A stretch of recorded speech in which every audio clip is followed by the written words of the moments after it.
kind of the big thing to at least mention is that I wrote an article.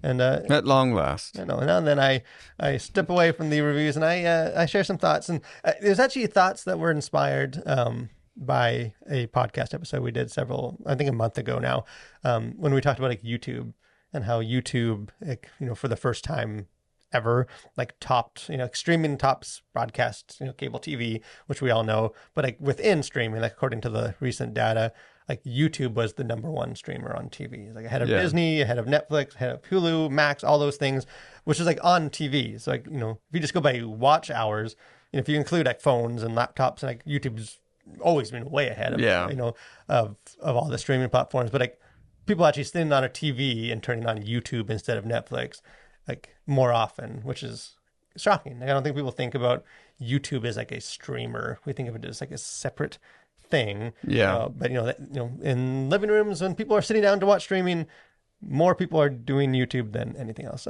So which just sort of got me thinking from the conversation we had of, like the industry is changing, and we kind of touched a little bit in that episode about like, that this poses new questions. It's a new challenge. Like if the landscape changes and as a parent, you're helping kids navigate that landscape, then if it's different, like then you got to approach it differently and be aware of it. So I wrote an article, which we'll link in the show notes, which I encourage you guys to check out, which was titled "Christians Can't Protect Kids from Entertainment, comma, or bracket, but they can do something better." Hopefully not that's about as clickbaity as I am comfortable going. And essentially my argument in the article is that like, as the entertainment's changed, like we sort of need to have a paradigm shift of like how, as parents, again, as we've mentioned before, like we're both parents of young kids. So this is like something that we are actively living, in the process of living through. But just like, do we need to adapt as well? Like, I think, the days of sort of the mindset that, I think I grew up with and of, hey, there's some movies, Hollywood now and then they'll make a kids movie. You might get one or two a year that are aimed at kids. And, as a parent, you just sort of need to, be aware of that content and just shield your kids from any bad material. And like, very much like our role is to protect kids, kind of guard their hearts, where kind of the case I make in the article is like, not that you don't do that, not that you don't protect your kids, but that perhaps the emphasis should be more on equipping, like not, like not just sort of guarding their hearts, but like teaching them to guard their own heart, like teaching them, if YouTube and, just the expansion of entertainment and, has this sort of grown to the point that it's impossible to keep up with it all. Like as even the most engaged, like I do this for a living and I can't keep up with all the stuff that my kid's going to be exposed to. Like if that sort of become the norm, then like how can we, as parents focus on like equipping them so that they can navigate this rather than just sort of doing, covering their eyes for them. I mean, you read this insightful, compelling, quite witty article. Well written too.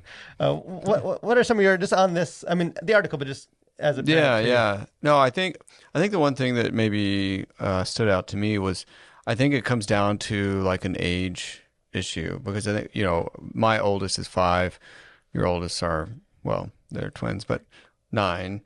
And so even that age gap, I think there's quite a lot of differences in sort of how we approach entertainment, even at between 5 and 9. And so I think a big part of it is I guess really just knowing your kids and sort of when to do more equipping versus protecting, I think is sort of kind of what it comes down to.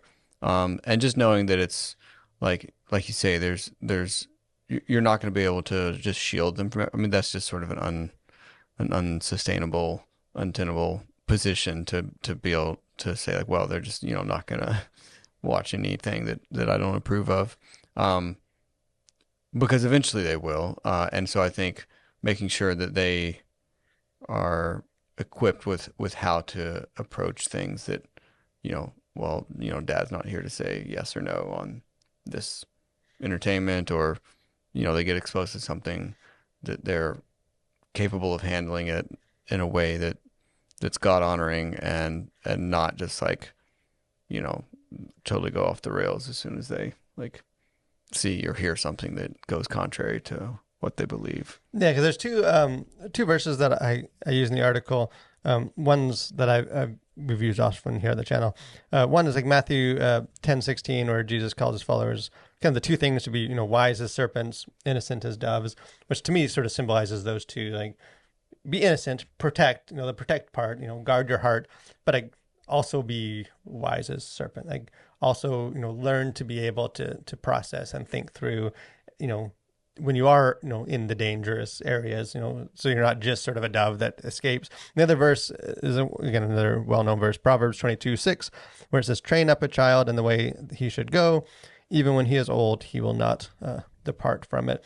And just that idea of like, the biblical idea of just training up a child, like not just protect a child, although you can get some of that in scripture too, but like what does it mean to train up a child to, to learn? Because I think there is an age component to this, and I think at some point for any kid, any parent, any of that relationship, like the burden shifts. Like there's like when my kids are 2, like I very much saw it. I'm a protector. At some point, when they're 32, I may still try and protect them in various ways from afar, but it's not the same. Like want to turn off Netflix or something, sneak into their house because, I haven't checked yet to see if there's profanity. At some point, there's the expectation that like that shifts. And now the child, who's maybe not even a child anymore, needs to do it on their own. I think the difficult question is like, when is that transition? Yeah. And I think what I've found, even just as a parent, is that I think like it's earlier, kids need it earlier and like, are ready earlier than we think. I think, then we as parents are prepared to. Or that we're willing to, like I think there's sort of like, well, I know by the time my kid's out of high school, like, they got to be able to handle this world on their own. But it's almost like until then, we're going to hang on as long as we can. Because even like my, it's like anecdotally, like my 2 kids, 2 9-year-old twin boys, like we live in the Bible Belt ish, like Atlanta, Georgia. They go to a great private Christian school. Their mother is one of the teachers. Your sister is one of the, like, it's a great school. Yeah. And like, they're in 4th grade. And like some of the stuff that they hear, and like, like at a kid, one of my boys the other day was like, hey, so people on the playground are talking about how like sometimes like a man can be in a woman's body and a woman can be in a man's body. And, there's, or they were mentioning again, like one of their friends was, they were saying this thing that from a TikTok video that they saw, and it's about like getting girls, and like, it's like they're 9 years old. Like some of the games in the playground that became a big kerfuffle, and I feel like we, like, I'm not like I wouldn't consider myself like a super strict parent at home, but like we are, like we're engaged, and there's it's not like just anything go. Like my kids don't have social media; they're not allowed on YouTube, and they're exposed to this stuff in almost like an ideal circumstance. Right. Well, I feel like so that's a great representation of sort of like doing everything that you can to protect in many ways. So it's like, they go to a private Christian school, like, they have a great home life. So you're like, you could think of it as like doing all the right things, and yet like these ideas from the world get in there. And I think that's a great illustration of how like there is really no like total like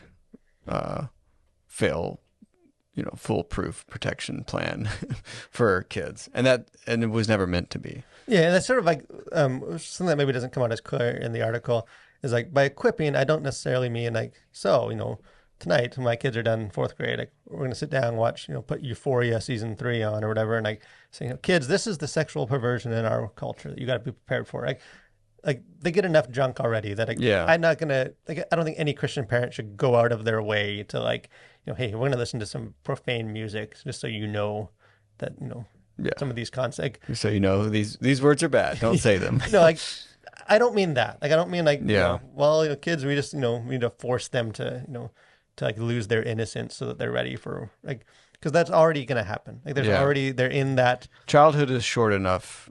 Don't be a part of the problem, but at the same time, like I do think like there is almost which I think is a misguided mindset of just like it's just a switch you flick. Like, well, I'm going to protect him now, and I know one day, and I sort of, well, Yeah. there's I don't know, when I have that talk, as they before they the night before they move out to college, make sure you have integrity, make sure you do, like, and it's sort of like they'll just be able to do it. They'll be able Yeah. to process when they, they're out of our, safety net, and they have a phone, and they have classmates that aren't Christian or are Christian and just have different values or, priorities. And like, Yeah. it's sort of like, well, it's, when they're older though, I know they need to do that.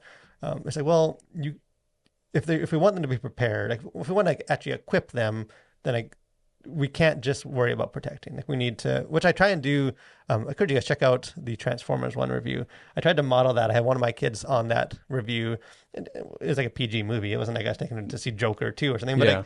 like, there's some profanity in it and some stuff, and like but just having those conversations like Yeah. about movie, or they've seen it. They've seen some other stuff, or when they bring stuff up, like about that school, like. I try to, rather than my first reaction just to be like, we'll just get mad at Hollywood for stealing the innocence of my kid and Yeah. cover their eyes and ears and run them out of the house, and just it's like, well, like they're starting to encounter these things. I'm not going to go into the deep end of the pool, but like we can have those conversations now, and like Yeah. well, like why, what does that mean? Your friend said this, or what did you, like, do you think that lines up? Like just that, like, I guess it's being more aware. Like, not that you have to always just go to your way, and like, maybe sometimes you do spark, initiate those conversations, but like, how do you now prepare them to be like a capable adult? Sort of like the, give a man a fish, every day. It's sort of like, you can't just constantly spoon feed that for them and do it for them. Yeah. And then expect that one day, because I never let them see anything other than, like the VeggieTale cartoons, like, then they'll just know that, when they get out there and their friends are inviting them to movies, or they have a phone that can access all this content, like they'll know because they've only seen the very sanitized stuff. Like, I just think that's a naive thing. Yeah. But I don't know. I know it's just a tricky, like, I don't think there's a simple answer to where that No. line is, because I think every kid, I mean, I have two twin boys that are the same age, 2 minutes apart, and like they're at different points. Like I can go some places with one of them and not the other one, and then vice versa. Like, it's like, it does come down to knowing your kid. Yeah. But I think it also comes down to knowing yourself. And like, am I protecting them just for their benefit, or because like I'm just uncomfortable going there, and I just want to like an ostrich with a head in the ground. Like, if we just don't think about it, Right. then things should turn out fine. Which Should be okay, right? which I don't know. But, Just, yeah, I mean, but I think that's the struggle of every parent, though, really, and I think especially for parents who really do want to equip their kids, because equipping is so much harder, I think, than just protecting. Because I think you can just, like, shut it off, turn it off, remove the relationship from that child so that they don't get confronted with, awkward things like that. It just takes no thought necessarily to do the protecting part.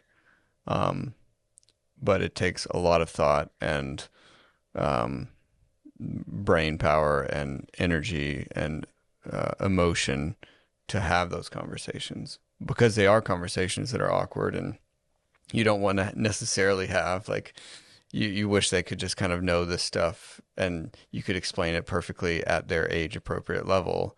But, most parents I don't think can, and it's a struggle to kind of figure out how to do that. And I think that's one of the greatest, I think, challenges of parenting is like knowing your kid, knowing yourself, knowing how much of this conversation needs to happen at this age versus how much of it needs to happen when you're older. Like, is this a case where I just need to say, just don't do that because I said so? Or do I need to be more like understanding and try and explain things? How much do I explain things? So I think this is something that I think every parent struggles with, and I don't think there are necessarily easy answers for these kinds of conversations, other than you need to be engaged with your kids, and that's hard because it's like you're exhausted, you work, you're tired, like you have to tell them no all the time because they keep asking for more cookies or whatever. You know what I mean? Like so it's an exhausting thing already, and then I think it can feel like, you're just surviving, and then Now you're trying to have these like age appropriate conversations with your kids on really thorny issues that adults don't even know how to have those conversations, I think, in a meaningful way. And so, yeah, I mean, it's a lot. Yeah, and I think, like you said, that's perfect. I guess there's not a formula.